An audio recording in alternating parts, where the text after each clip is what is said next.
barka da shi an ta lafiya ya gida alhamdulillah ka iso kenan wallahi na ƙarfi. ka sa mata magana ko kuma ai mata magana Na kira ka a waya. Na mata magana aka ba matsala Allah ya kiyaye Allah ya kiyaye Allah ya kiyaye Allah ya kiyaye amin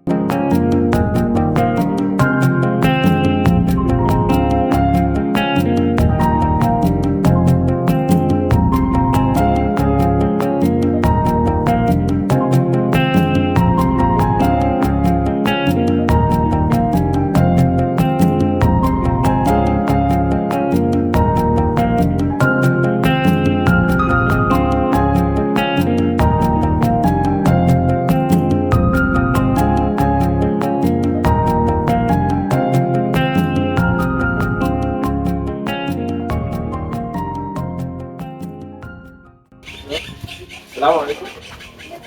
Oke, kina zaune? To, bari in ƙaraso.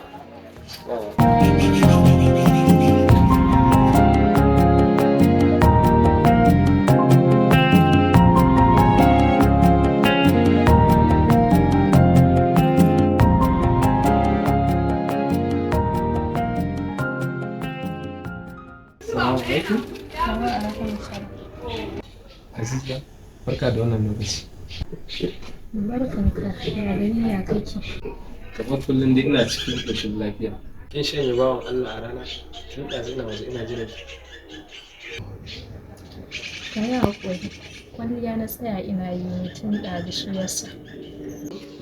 Da kwalliyar za ka yi.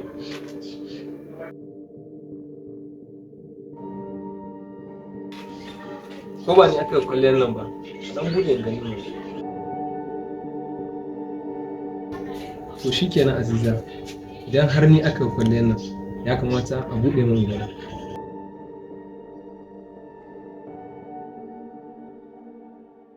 Kin ga shi ke kyau kwa? Na yaba da wannan kwalliyar da ya ji gaskiya. Na gode sosai. Da farko dai ina mai baki haƙuri don yau ba zan daɗe da gaskiya da abin da na kawo ki. Na biyo wuciya ta zuro ne sai na tsaya a bakin shoprite na miki siyayyan nan. Wanda za ka je garin da kashe kuɗin ka a kai. Dan na kashe kuɗi a kanki menene? Aikin wuce kowane abin kuɗi a wajena. Ko ba za ka iya ƙara ba, kuma shi ka yi amfani da shi kawai. Gaskiya bana so bi jayin jari. Karɓi wannan abu.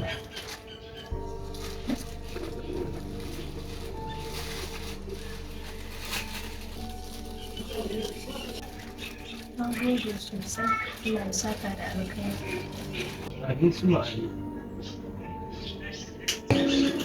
To shi kenan, ni zan tafi wajen aiki.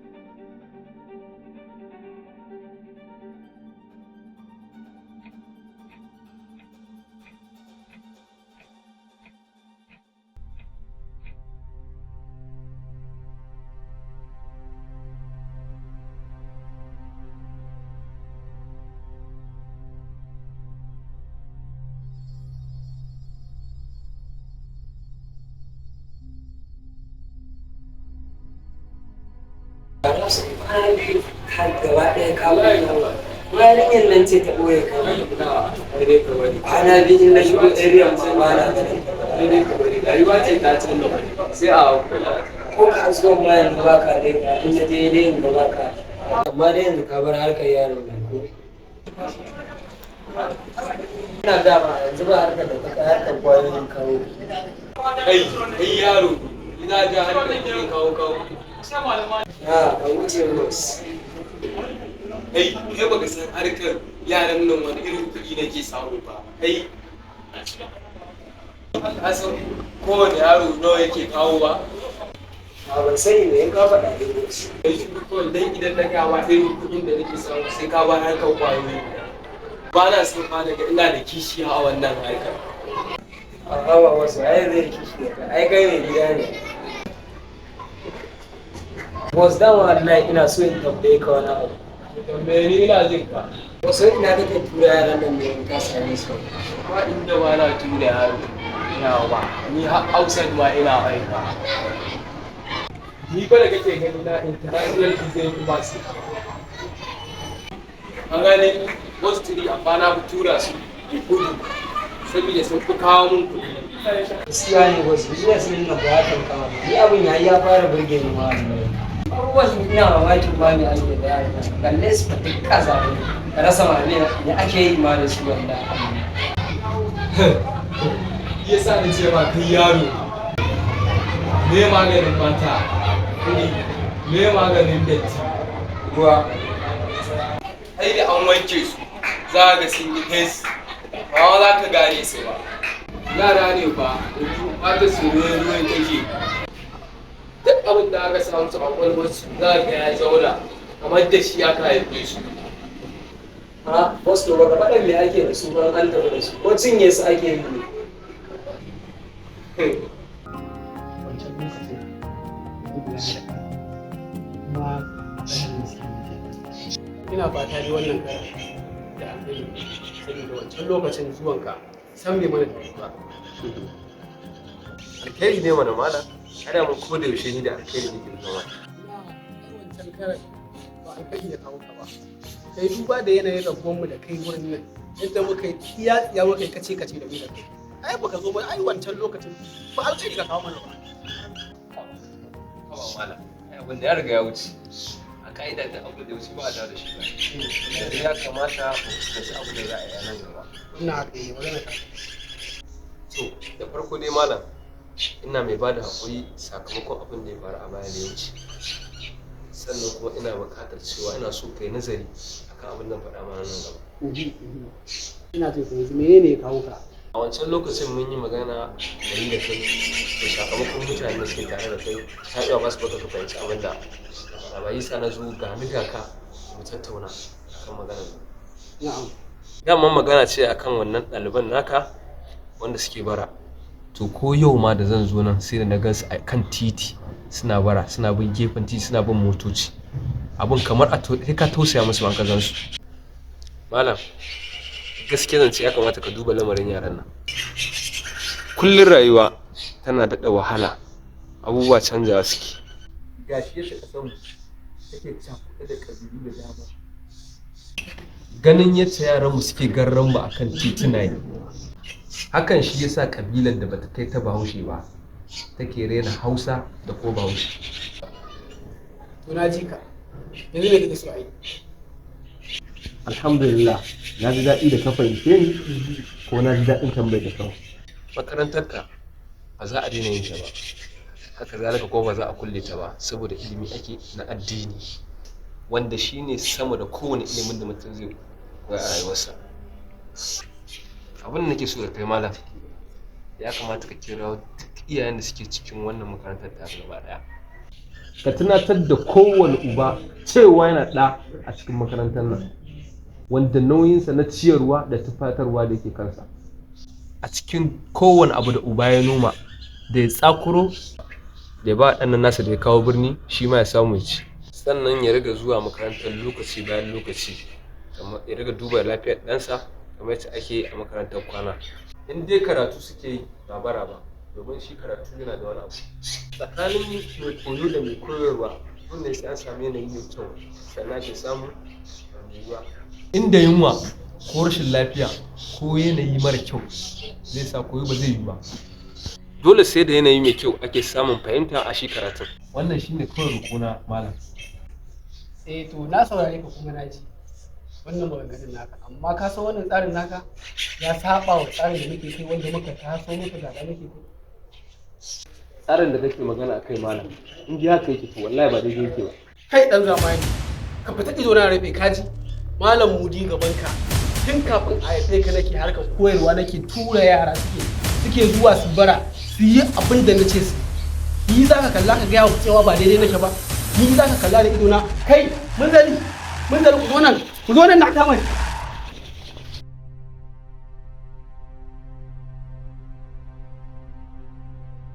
so ka ji ba ban sani ba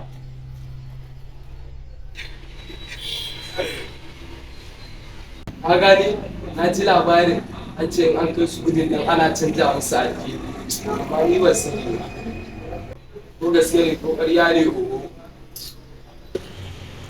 sai kuma wani mutumi da yake zuwa yana ba shi yara yana kai su Lagos suna mai bara suna kawo wani ni a ruwa na ko ma cinye su za a yi ruwa na ka zo kana min wani tambaya kai ma a jawo amma boss yadda kake fitar da yara daga nan zuwa kudu kai ma ana kawo ma yara daga kudu ne zuwa nan wai kai dan jarida ya goma ni na gaji da wannan tambayar da Allah boss kai ka sani ni da kai na fata su kai ka san ba wani abu da zaka boye min ya ne kai ma ka gane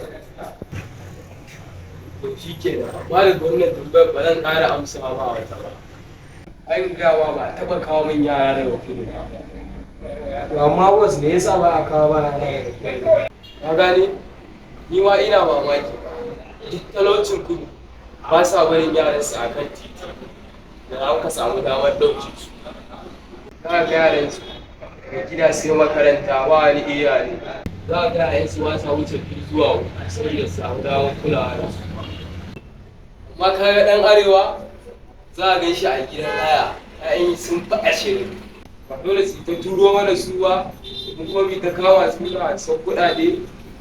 aha wasu kai mugu ne wallahi zai ake ciki a za a sa na harkar nan sa na harkar nan ne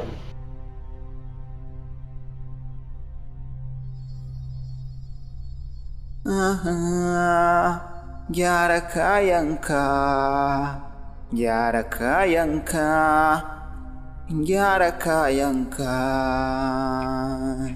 gyara kayanka ba sauke mu raba ba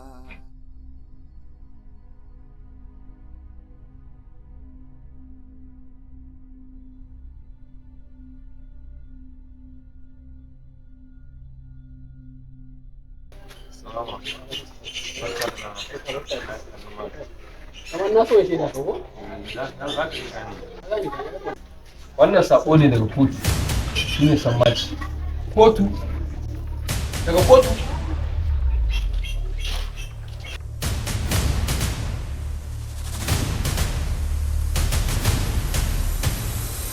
rayuwa ba tabbas dan uwa zo ka auna kar ku saki 'ya'yanku kankana babu kulawa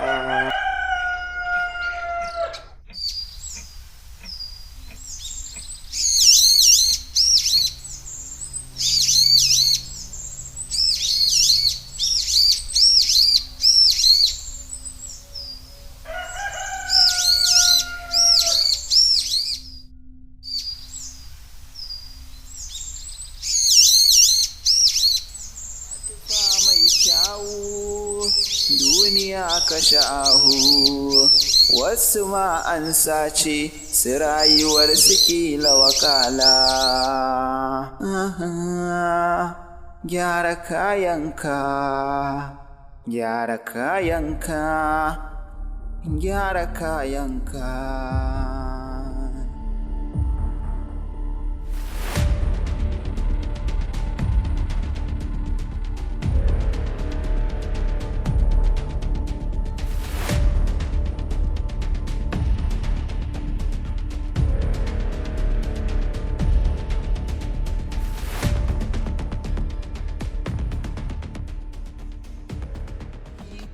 alkawari ni ne zan kare kimarki ki fahimta man na rasa ki faza na yi raki ki faɗa mini komai kika so zan yi shi a kanki a hakikanin so ni dai san banda kamar ki ke ce ta musamman kin yi gaban gaba kin yi nisa bimbiyata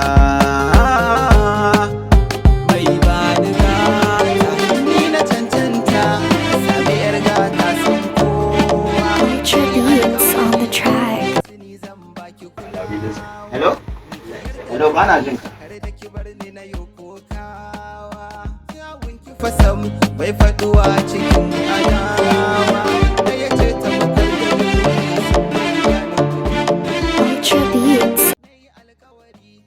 Hello, Kamal. ɗazu ka kira ni ba na jin yanzu ma dai haka network. Ina studio. Ba matsala amma dai ba zan daɗe ba sai ka samu ka shigo da wuri. To ba damuwa sai ka zo.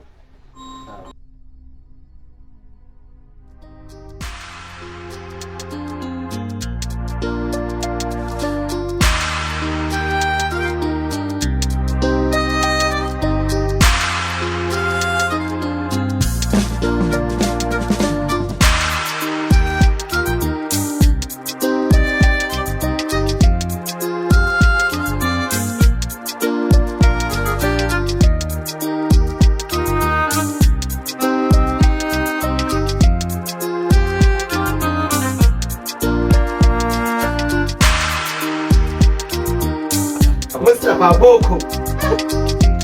Mustapha Boko.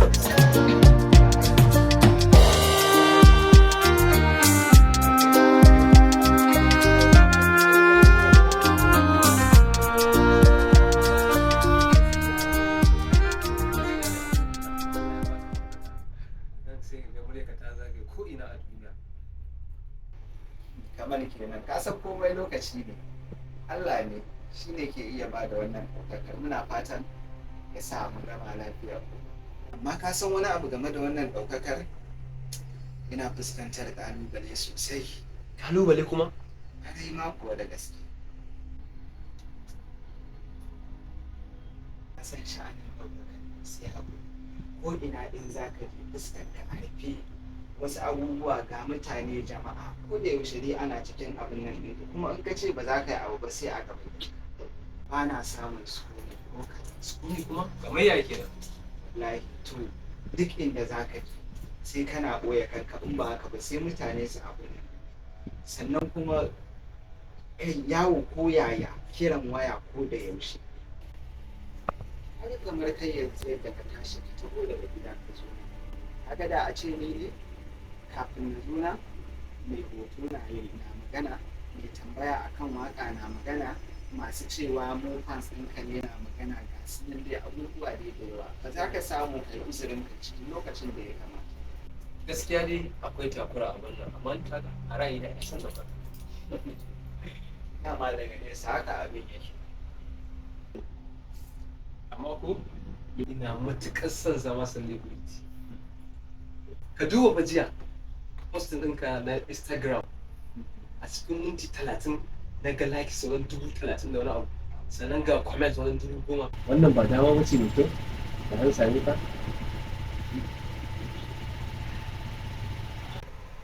Yawwa Mustapha, na manta ban gaya ma wata magana ba.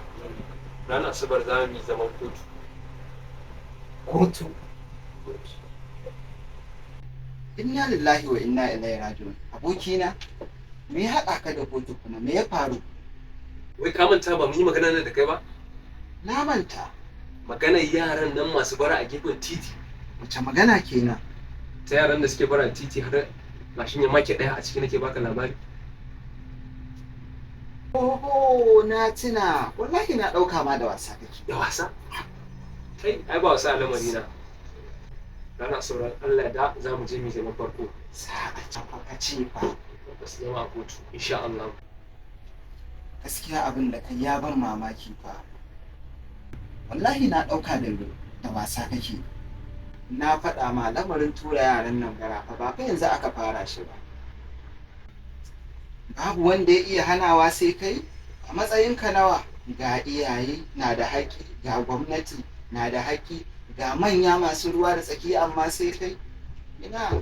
A matsayina na mai ƙarfin gwiwa, duk abin da za ka yi ƙarfin gwiwa kake bukata da kuma yarda da kai.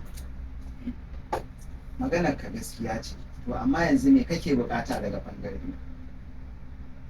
Yacce kake sanannen nan, akwai abin da ke bukata daga gare ka. Insha Allah duk abin da ka bukata daga gare ni za ka samu. Na gode. Insha Allah daga wannan karan ba wanda zai kara turo ɗansa bara, zai ba shi kulawar da ta dace. Allah ya sa, Allah ya mana jagora baki ɗaya. Ka kula fa abokina, na faɗa maka akwai ƙalubale a cikin lamarin nan fa sosai. Ina gaya ma fa mutane masu kin hakan za su zama abokan gabanka. na sani Allah shine zai mun jagora dukkan abin nan tun daga farko har ƙarshe. Na gode ne da kula da kawai. Wai Sa'id Gimbiya Gimbiya Bikina ana tare ko me na ma ayi wa kai ne. Arewa Production. DJ Khaled. ki ɗaya na rike Gimbiya ko mai wuya ba zan bar ki ba.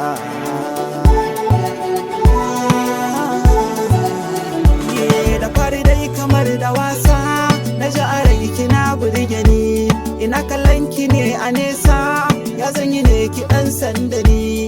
Na fara bibiyar ki kullum gidan ku ko unguwa zaki ne, sai da na ɗauki shekaru 2 ina binki ban iya tsayi da ke, bana iya furta komai kina min kwarjini Gimbiya.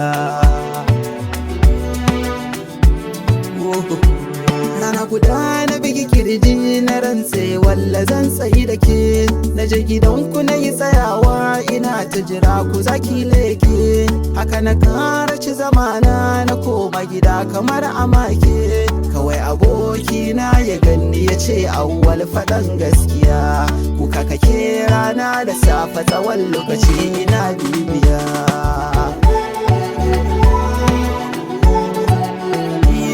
Haka na ɗauki dukkan labari na sanar da shi ɗan uwa, ya mini alkawar za ya je tare su zanta na bar damuwa, hakan ya sa na ɗan samu saukin ciwon rai da ya yi wanzuwa.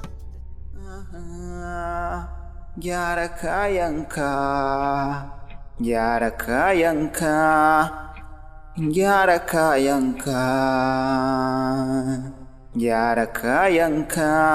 Ba sauke mu raba ba, sai ta gobanka ba zai zama faɗa ba. Rayuwa ba tabbas ɗan uwa zo ka auna, kar ku saki ‘ya'yanku kankana babu kulawa. Wai ka turo ɗanka ba ka bibiyar komansa, ka fake da karatu ba ka bibiyar sha'aninsa, ba ka san ci nai ba, ba ka san sha nai ba, ba batun bacci ma ya yi koko a mi gyara, ba tufa mai kyawu duniya ka sha'ahu, wasu ma an sace su rayuwar su kila wakala. Gyara kayanka, gyara kayanka, gyara kayanka.